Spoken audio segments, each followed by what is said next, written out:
Vamos ler aqui, Lucas capítulo 22, versos 31 e 32.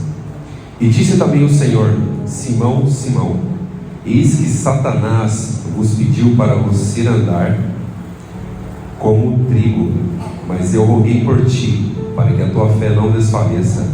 E tu, quando te converteres, confirma aos teus irmãos. A palavra de Deus aqui nos mostra em Lucas, ele demonstra no seu evangelho todo Jesus como Filho de Deus, apresentando Jesus como Filho de Deus. E Lucas traz muitos ensinamentos para a gente, aquilo que ele escreveu sobre o evangelho de Jesus. Jesus sempre veio para fazer algo diferente na vida das pessoas. Ele não veio simplesmente para aqueles que estavam sãos, ele veio para os doentes, para aqueles que precisavam de ajuda, aqueles que precisavam de auxílio, aqueles que precisavam de um conforto, aqueles que precisavam de uma palavra, até mesmo aqueles que precisavam de cura e foram curados por Jesus. Jesus veio para fazer a diferença na vida dessas pessoas. E uma especialidade de Jesus era fazer com que o nome dele cada dia mais fosse lembrado pelos milagres, prodígios e maravilhas que ele fazia na vida daquelas pessoas. E o interessante disso tudo é que Jesus não fazia acepção de pessoas. Ele não escolhia quem iria fazer milagre. As pessoas se aproximavam dele, aqueles que tinham fé eram curados, aqueles que talvez duvidavam um pouco, Jesus abastecia-os com a palavra e eles eram transformados. Nós vemos na história Jesus curando enfermos, leprosos, Jesus curando paralíticos, Jesus fazendo o cego ver, Jesus fazendo o coxo andar. E esses sinais ainda continuam, que a própria palavra fala que os sinais seguirão aqueles que creem. E nós sabemos muito bem que Jesus falou: as obras que eu faço, vocês farão maiores ainda. A responsabilidade que Jesus deu a nós, como filhos, como amados, como escolhidos para essa obra, é para fazer a diferença em meio a uma multidão que não quer saber de Jesus, mas eles vão ver Jesus na nossa vida e vão ser transformados pelo poder do Evangelho. Jesus veio para fazer a diferença. Jesus se assentava com qualquer pessoa, e muitas vezes era questionado por fariseus, saduceus, e falou: como é que você vai sentar na mesa de pecadores? E Jesus falou para eles: não necessitam de médico aqueles que estão sãos, mas aqueles que estão doentes. E ele não está falando de doença física apenas, mas uma doença espiritual. E foi a mesma doença que também afetou as nossas vidas, desde o pecado de Adão até convertermos realmente a Jesus. É a doença que afetou as nossas vidas, a doença do pecado, que deformou o ser humano e afastou o ser humano de Deus. Mas para aproximar o ser humano de Deus, Jesus veio, morreu numa cruz, ressuscitou ao terceiro dia. A tumba está vazia e Ele está aqui nesta noite e tem transformado a nossa vida. Jesus sempre fazia aquilo que as pessoas não gostavam que Ele fizesse. Ele sempre gostou de contrariar, porque as pessoas eram muito apegadas a regimentos, a doutrinas humanas, e acabava que as pessoas se prendiam àquilo e não buscavam o que verdadeiramente Cristo queria. Jesus veio para salvar uma humanidade pecadora, veio para perdoar pecados, transformar, dar vida, restaurar, e foi para isso que Ele veio. Ele fez grandes obras na vida daquelas pessoas, chamou muitos discípulos, e dentre esses discípulos estava Pedro. A história de Pedro é uma coisa tão incrível, e muitos já conhecem muito bem qual era o comportamento de Pedro. Muitos já conhecem muito bem como é que era Pedro. Era uma pessoa explosiva, era uma pessoa agressiva, era uma pessoa que talvez não controlava os impulsos. E muitas das vezes acontece isso nas nossas vidas. Nós, quando estávamos no mundo, nós não controlávamos os nossos impulsos, mas quando viemos para a igreja também, às vezes os nossos impulsos acabam sendo incontroláveis. E nós entendemos uma coisa: Jesus, que ajuda-nos a controlar todos os nossos impulsos, para que a gente possa cada dia mais se aproximar da presença dEle, da graça dEle, e ser salvo pela misericórdia dEle.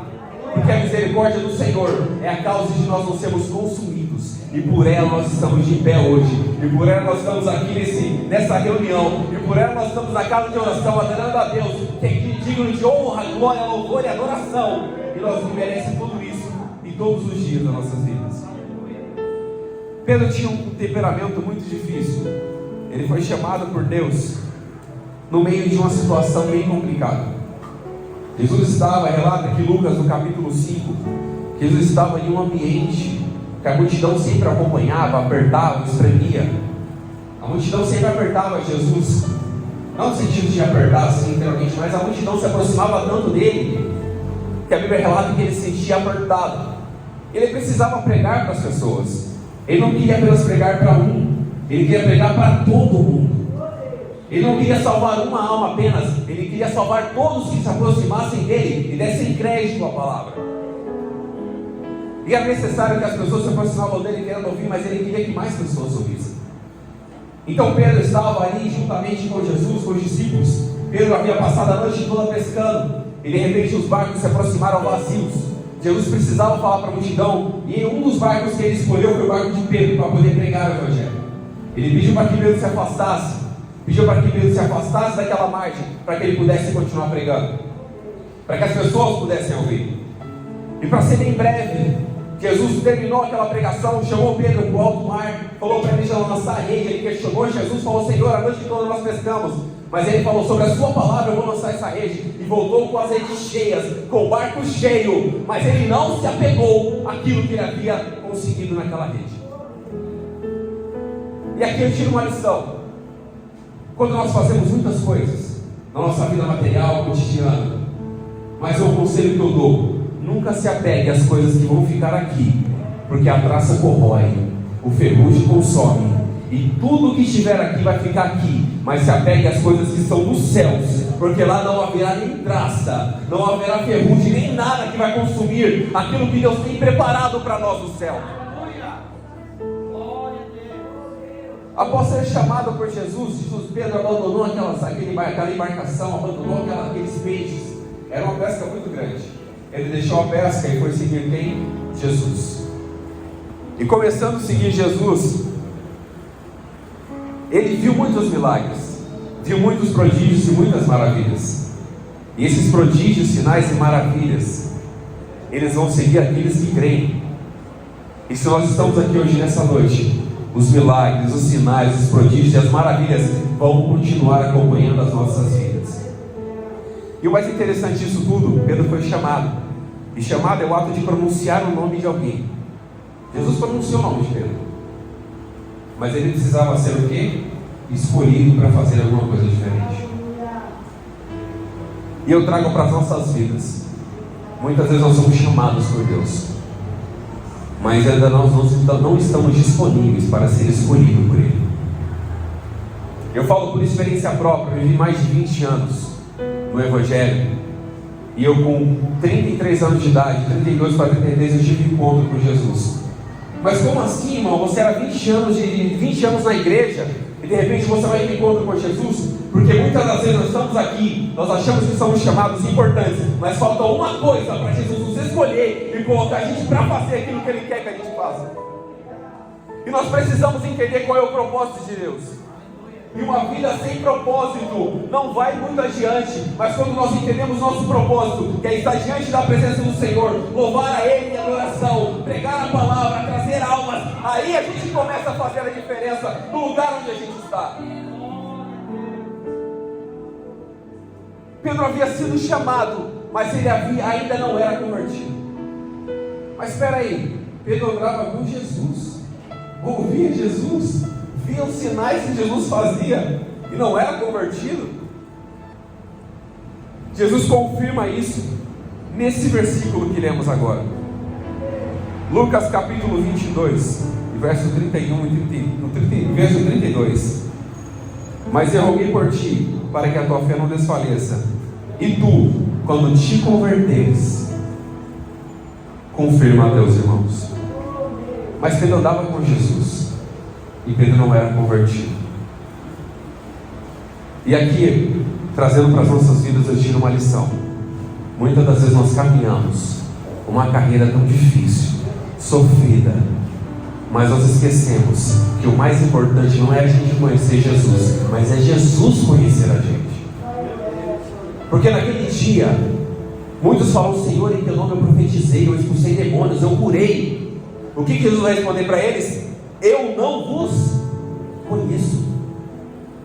E nessa noite eu digo para você: não procure só conhecer Jesus, mas faça com que a sua vida, a sua alma, o seu propósito e a sua fé seja conhecida por Jesus, para que a glória dele se manifeste na sua vida e pessoas possam ser transformadas. E mais do que isso, o seu nome possa continuar e permanecer escrito no livro da vida, para que a sua vitória seja completa na salvação de todo aquele que nele crê.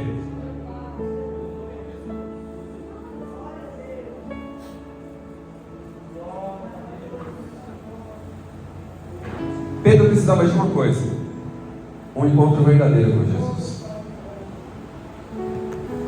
E nessa noite, aquilo que Deus colocou no meu coração para falar, nós precisamos de um encontro verdadeiro com Jesus. E não é só um dia, é todos os dias, porque a própria palavra fala: porque aquele que perseverar até o fim, esse sim será salvo. Então é uma constância. Não deixe os pensamentos ruins tomar conta da sua vida. Não deixe aqueles convites ruins te afastarem da presença do Senhor. Não deixe que nada te afaste dessa presença, porque só Jesus é capaz de sustentar a nossa vida, alimentar a nossa alma e conduzir a gente para a glória, para o céu, que é a morada que Ele preparou para a gente. Mas às vezes nos embaraçamos com as coisas dessa vida. Nós nos embaraçamos. E é muito comum isso acontecer. Pode ser a pessoa que mais usada por Deus está sujeito às mesmas paixões. Alguns dos discípulos falam do Senhor. Elias, segundo Paulo fala, Elias sujeito às mesmas paixões. Pediu para que descesse fogo do céu e desceu. Nós somos sujeitos às mesmas paixões que Elias foi. Nós somos sujeitos a muitas coisas. Mas o mais importante é nós nos apegarmos à palavra, apegarmos à fé, apegarmos a Cristo, estarmos firmes e sempre abundantes na obra do Senhor, sabendo que o nosso trabalho que a gente faz não é em vão, a palavra que a gente prega não é em vão, o louvor que a gente louva nos nossos lares não é em vão, aquele propósito de oração que você faz não é em vão, aquele jejum que você faz não é em vão. Deus está anotando tudo e Ele vai recompensar a sua vida no momento certo e na hora certa, porque é Ele que controla o tempo e é Ele que faz como Ele quer e não como nós queremos. Todos os dias nós precisamos ser moldados. Pedro mesmo acompanhando Jesus, ele falou: Senhor, se possível eu vou até a morte com você. E Jesus fala para ele: Pedro, ainda que o galo cante 3 vezes, você vai me negar. Ele falou: não, Senhor, eu não vou te negar. Chegou a primeira vez. Antes me negue 3 vezes o galo. Acho que antes me negue 3 vezes o galo canta. Aí eu sempre inverto essas questões. Os irmãos aí podem me corrigir também. E ele falou para Jesus que ele não ia negar Jesus. Aí quando começou a apertar as coisas, o que ele fez? Negou a primeira vez, negou a segunda vez, negou a terceira vez. Aí o galo cantou. Sabe o que Pedro fez? Ali ele começou o processo de conversão dele. Porque quando ele viu que ele havia negado a Jesus, Jesus estava ali acompanhando, olhou para ele olhou para Jesus, aquele encontro de olhares, ele viu que a palavra que Jesus havia falado havia cumprido na vida dele, e ele deve ter pensado: eu vou confiar nesse Jesus, porque se essa palavra que ele falou, as outras que ele prometeu vai ser muito melhores ainda, então eu vou me firmar na presença, eu vou me converter, e automaticamente isso tudo vai ser transformado na minha vida. Ele negou 3 vezes, o galo cantou, olhou para Jesus, e depois ele foi chorar amargamente. Ali começou o processo de conversão de Pedro. Mas a conversão de Pedro mesmo se deu após a ressurreição de Jesus. Porque depois que Jesus morreu na cruz, entregou o seu Espírito, perdoou os nossos pecados, derramou sua última gota de sangue, foi levado para o sepulcro,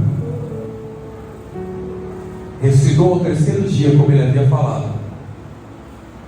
Algumas mulheres encontraram Jesus, e depois Pedro, como era ousado e curioso, ele foi também olhar para ver se o sepulcro realmente estava ali vazio, e ele teve um encontro com Jesus, e isso foi confirmado pelos discípulos. depois que Jesus se apresentou a eles. Incluindo os discípulos no caminho de Emaús, muito conhecem a história. 2 discípulos no caminho de Emaús. E de repente Jesus se aproxima deles, começam a conversar. E o mais interessante é que Jesus começa a narrar histórias bíblicas, mesmo não tendo as escrituras nas suas mãos, porque ele era a própria palavra. Ele estava falando com aqueles 2 discípulos no caminho de Emaús, e eles só perceberam que era Jesus foi no partir do pão. Aí Jesus desapareceu, e eles falam: não ardiam em nossos corações quando ele nos falava. E muitas vezes o nosso coração arde, e a gente não entende o propósito de Deus. O nosso coração está queimando, mas a gente não sabe o que a gente vai fazer. Mas nessa noite Jesus está te dando um propósito, um direcionamento, para que você possa continuar firme, sempre abundante, agradecendo ao Senhor, louvando a Ele todos os dias, para que o nome dele seja exaltado na sua vida, e você continue firme na presença do Senhor Jesus. Em João no capítulo 21 e verso 15,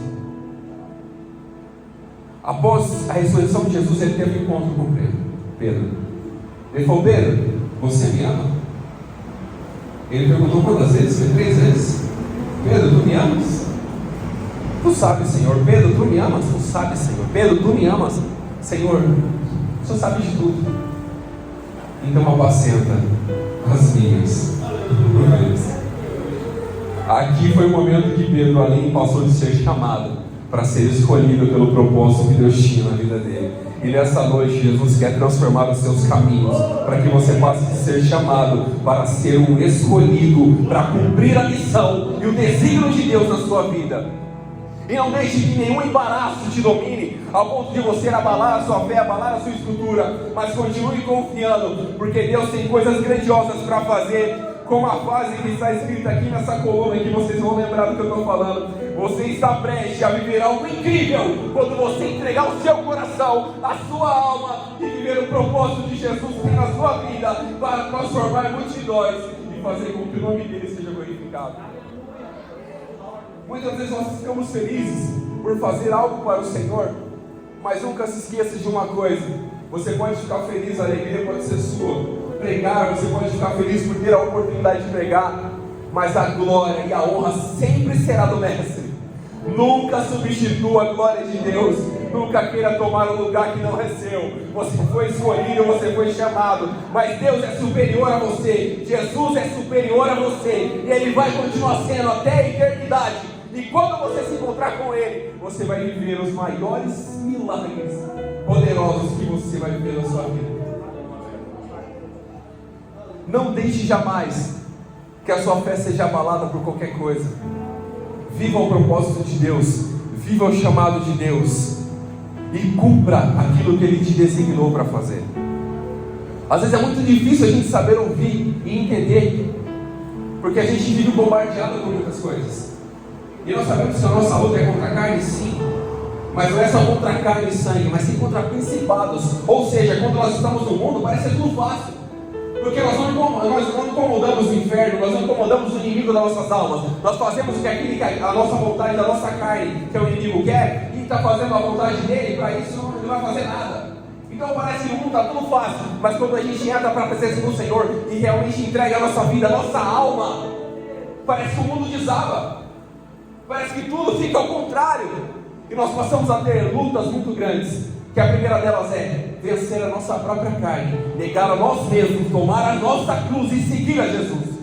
E a segunda são guerras espirituais, porque quando a gente envolve com alguma coisa da obra do Senhor, isso incomoda o mundo espiritual. Eu sempre costumo dizer que o mundo espiritual não tem folga, não tem férias. Ele não vai descansar. Enquanto ele não querer parar a sua vida, destruir a sua família, ele vai continuar tentando. Mas aquele que está alicerçado em Jesus, a família vai continuar de pé. Nem o mal te sucederá, e nem praga alguma chegará à sua tenda, porque aos seus anjos dará ordem a seu respeito, para te guardar e te livrar de todo mal. É assim nas nossas vidas. Pode ser difícil, mas não importa, Jesus estará conosco. Pode estar passando dificuldade, Jesus está conosco. Pode estar enfrentando a guerra espiritual, Jesus está com você. E o anjo dele acampa ao seu redor e te protege, te guarda, te livra de todo mal e te conduz à paz que excede todo entendimento. Nós temos uma paz que o mundo não tem. E a gente até fala que as pessoas, às vezes, quando vão para balada, se embriaga, bebe, fuma, usa qualquer tipo de droga, e fala que eles têm felicidade, que eles têm paz naquele momento, mas não é paz, é simplesmente um prazer. E tudo que é prazer passa, mas a felicidade que nós encontramos em Jesus, se nós continuarmos firmes, ela vai ser eterna nas nossas vidas.